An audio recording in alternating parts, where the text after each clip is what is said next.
Let me paint you a picture. It's Sunday evening. You're sitting down to plan your week. Maybe you have a list, emails to answer, calls to make, tasks to complete, fires to put out. You're thinking about Tuesday's meeting, Friday's deadline, the end of the month. You're managing. You're executing. You're staying on top of things. And somewhere in the back of your mind, there's a quiet voice asking, but where is all of this going? Most of us are extraordinarily good at the short game.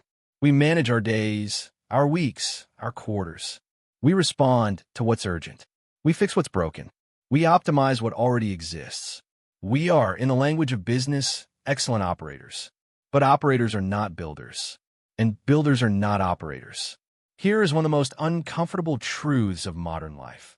The systems we live inside, school, corporate culture, social media, even the way we measure success, are almost entirely designed to reward short-term thinking. Get the grade this semester. Hit the target this quarter. Get the likes today. Show results now. Justify your existence this review cycle. And so we optimize for now.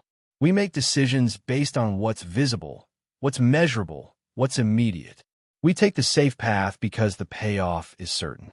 We abandon the ambitious dream because the timeline is too long. We quit the project that isn't working yet, not realizing that not working yet and not going to work are completely different things. We trade the life we could build for the comfort we can have today. And then we wonder why, years later, we feel like something is missing. Why we feel like we've been busy our whole lives, but haven't built anything that truly matters. The antidote to this is not working harder. It is not hustle culture or productivity systems or waking up at 5 a.m. The antidote is vision.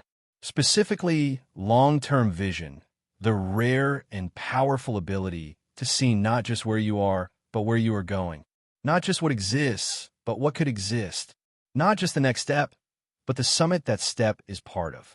There's perhaps no better teacher of long-term vision alive today than a man who started a company in his garage, who people laughed at for years, who lost billions of dollars on decisions that looked insane in the short term, and who built one of the most transformative enterprises in human history. His name is Jeff Bezos, and his life is a masterclass in what it means to think in decades, not days. The year is 1994. Jeff Bezos is 30 years old. He is, by any reasonable measure, already a success. He is a senior vice president at D. Shaw, one of the most prestigious hedge funds on Wall Street. He is young, brilliant, earning serious money, on a career trajectory that most people would envy. And he's about to walk away from all of it, because Jeff Bezos has read a statistic that he cannot get out of his head. Internet usage is growing at 2,300% per year. 2,300% per year. He looks at that number and sees something most people around him cannot see. He sees a world that is about to change completely. He sees a future where commerce, information, and human connection will be fundamentally restructured by this technology. He sees an opportunity so vast it is almost impossible to describe. And he knows, with a certainty he cannot fully explain, that he has to be part of it. He tells his boss he wants to quit and start an internet bookstore. His boss, David Shaw, asks him to think about it for 48 hours before deciding. Bezos goes for a walk, and during that walk, he invents a framework that will guide every major decision he makes for the rest of his life. He calls it the regret minimization framework. The idea is simple but profound. He projects himself forward to age 80, sitting in a rocking chair, looking back on his life. And he asks, which choice will I regret more? If he stays at D. Shaw and the internet becomes what he thinks it will become, and he wasn't part of it, will he regret that? Absolutely. Without question. Yes. If he quits and tries to build this company and fails, will he regret having tried? No. I'll be proud I tried. Failure is forgivable. Not trying is not. The decision became obvious. Within weeks, Bezos and his wife Mackenzie are driving a U-Haul across the country to Seattle, Jeff typing the business plan on a laptop as Mackenzie drives, making phone calls to potential investors from a cell phone, already building something that did not yet exist. This is the first lesson of Jeff Bezos' life, and It is perhaps the most important one. Great decisions are made from your deathbed, not from your inbox. When you make choices from the perspective of your 80-year-old self, the noise falls away. The fear of judgment disappears. The short-term discomfort becomes irrelevant. What remains is the only question that actually matters. Will I be glad I did this?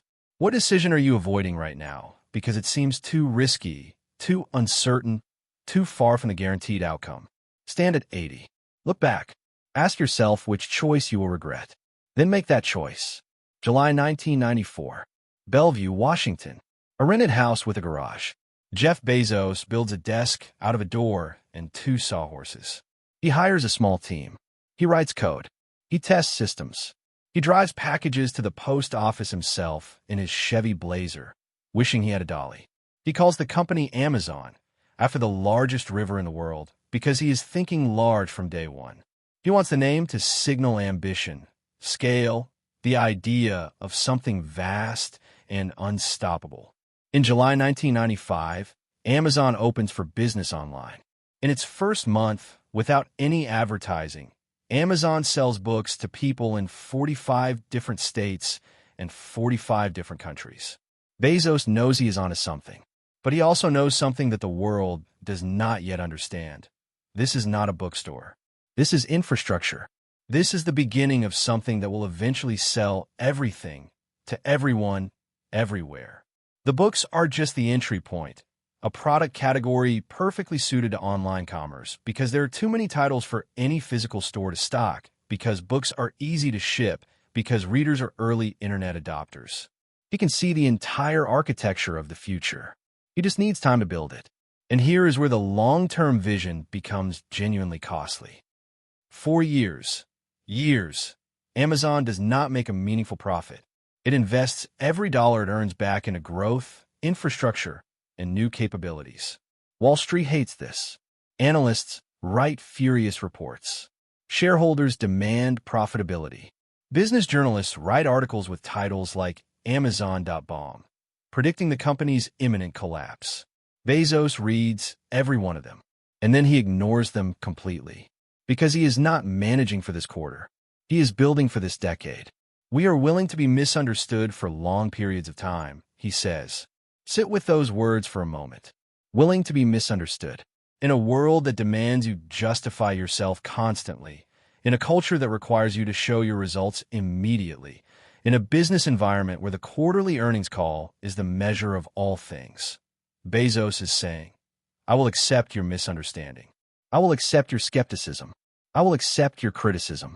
Because I can see something you can't see yet, and I am building toward it. This is one of the rarest and most valuable psychological strengths a person can possess. The ability to hold a long-term conviction in the face of short-term doubt. To stay the course when the evidence of success hasn't appeared yet. To be comfortable, genuinely comfortable, with being early. Because early always looks like wrong. Until it doesn't. Jeff Bezos did not just build a company. He built a philosophy, a set of operating principles so clear and so consistently applied that they deserve to be understood by anyone who wants to build anything meaningful. Principle 1. Start with the customer and work backwards. This sounds obvious. Every company says they're customer-focused. Almost none of them actually are. Most companies start with their existing capabilities, their existing products, their existing processes, and then try to convince customers to want those things. Bezos flipped it completely. Every initiative at Amazon begins with a question, what does the customer need that doesn't exist yet? Then Amazon figures out how to build it. The result of this thinking is Amazon Prime, which everyone told him was insane when he launched it in 2005. Free 2-day shipping for a flat annual fee? You'll lose money on every heavy order. You'll bleed cash. It's not economically rational. Except Bezos wasn't thinking about the economics of a single transaction. He was thinking about the economics of a relationship. He was thinking, if customers trust that they can get anything quickly and easily, they will stop even thinking about shopping anywhere else. They will default to Amazon. Prime now has over 200 million members worldwide. It is one of the most successful loyalty programs in business history. Customer obsession, not competitor obsession. Not margin obsession, customer obsession. The principle that everything else flows from. Principle 2. Embrace failure as the price of invention. If you're not failing, you're not innovating enough, Bezos says. And he means it in a way most leaders don't. Amazon has launched products that failed spectacularly. The Fire Phone, a smartphone that lasted barely a year before being discontinued at enormous cost. Amazon Destinations, a hotel booking service. Amazon Restaurants, all failures, all expensive, and Bezos celebrates them, genuinely, because he understands that the experiments that fail are the cost of admission for the experiments that succeed, like Amazon Web Services, which was itself a bizarre idea. Why is a bookstore building cloud computing infrastructure for other companies? In which now generates the majority of Amazon's operating income and powers a significant portion of the entire internet. You cannot cherry-pick the successes and avoid the failures. You get both or you get neither. The question is whether you have the courage and the financial and psychological runway to keep experimenting long enough for the successes to emerge. I've made billions of dollars of failures at Amazon. None of those things are fun, but they also don't matter. What matters is the aggregate of the experiments. What experiments are you refusing to run because you're afraid of failure? What ideas are you sitting on because you can't guarantee the outcome? Principle 3. Distinguish between one-way and two-way doors. This is perhaps Bezos's most practically useful mental model, and it is one of the least known. He divides all decisions into two categories. One-way doors are decisions that are irreversible or very difficult to reverse. Decisions where if you walk through and don't like what you find, you cannot easily come back.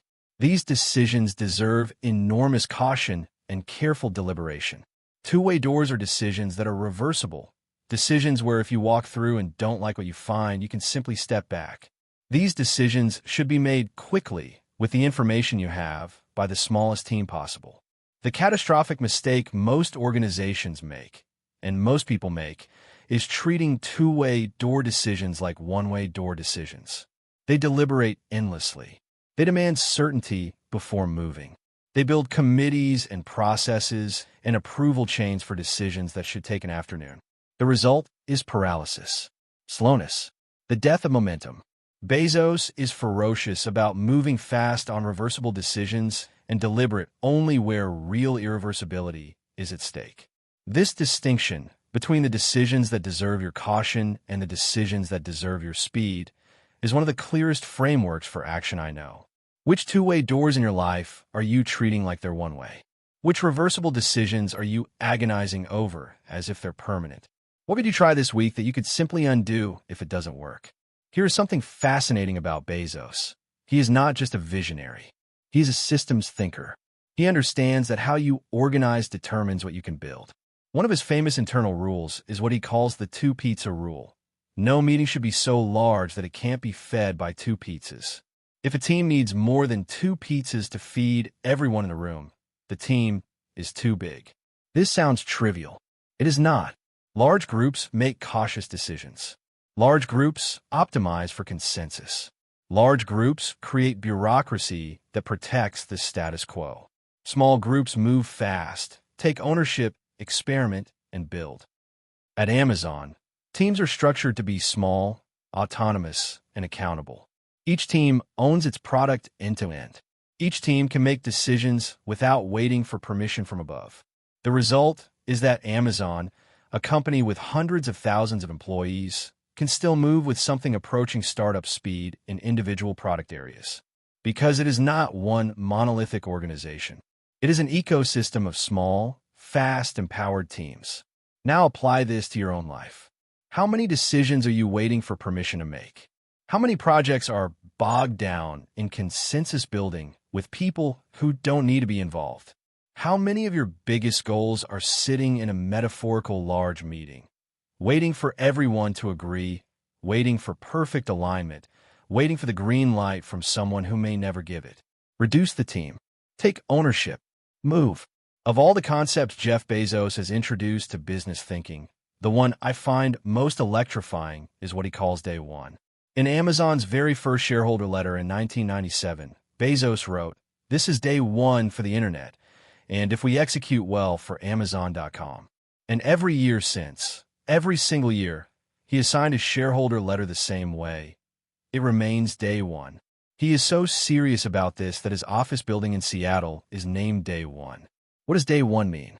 It means the hunger of a company that is just starting, the urgency of a team that knows it hasn't made it yet, the creativity of an organization that is still trying to figure out how to win, the humility of a leader who knows that the work is never finished. Day Two, in Bezos's framework, is what happens to a company or a person when they start to believe they have arrived. Day Two is complacency. Day Two is defending what exists instead of building what's next.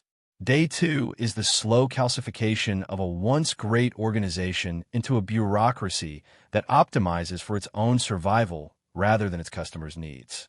Day Two is stasis, followed by irrelevance, followed by excruciating, painful decline, followed by death.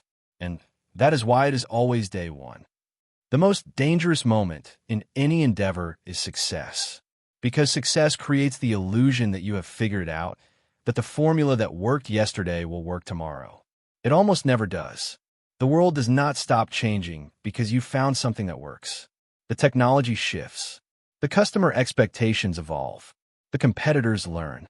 The context transforms. The only response to this reality is permanent curiosity, permanent hunger, permanent Day One energy, the willingness to question everything, including the things that are currently working, in order to stay ahead of the change that is coming. When in your life have you put into Day Two mode? What success are you defending instead of building beyond? What are you protecting that you should actually be questioning? Declare Day One. Today, right now, I want to tell you about the biggest bet Jeff Bezos has ever made. Bigger than Amazon, bigger than AWS, bigger than Prime. He's trying to get humanity to space. In 2000, quietly, without any public announcement, Bezos founded Blue Origin, a private aerospace company whose mission is to enable a future where millions of people live and work in space. He has invested billions of his personal fortune into it. Progress has been slow. The timeline has been long. The critics have been many. Why? Why would a man who has already achieved more than almost any human being in history take on a challenge this vast, this expensive, this uncertain, with a payoff that may not materialize in his lifetime? Because Jeff Bezos thinks in civilizational timescales. He has funded the construction of a 10,000-year clock, a mechanical clock designed to keep perfect time for 10,000 years, built inside a mountain in Texas. It ticks once a year. Its century hand advances once every 100 years. Its cuckoo comes out once every millennium. The clock is not a product. It is a statement. It is Bezos's way of asking us to expand the frame of our thinking, to consider not just our generation, but our grandchildren's grandchildren, to make decisions that honor the long arc of human civilization, not just the next fiscal quarter. I want to figure out how the solar system can support 1 trillion humans. If we have 1 trillion humans, we have 1,000 Einsteins and 1,000 Mozarts. It would be a way more interesting place to live. Now, you don't have to agree with Bezos's vision. You don't have to share his ambition for space. But I want you to absorb the scale of his thinking, the length of his horizon, the willingness to work on something whose completion he will never see, because he believes the work matters. What would you attempt if you weren't limited by what you could personally finish? What would you build if the goal was not your comfort, your recognition, your legacy, but the world you're leaving behind? Long-term vision, taken to its fullest expression, is not just about your career or your company or your decade.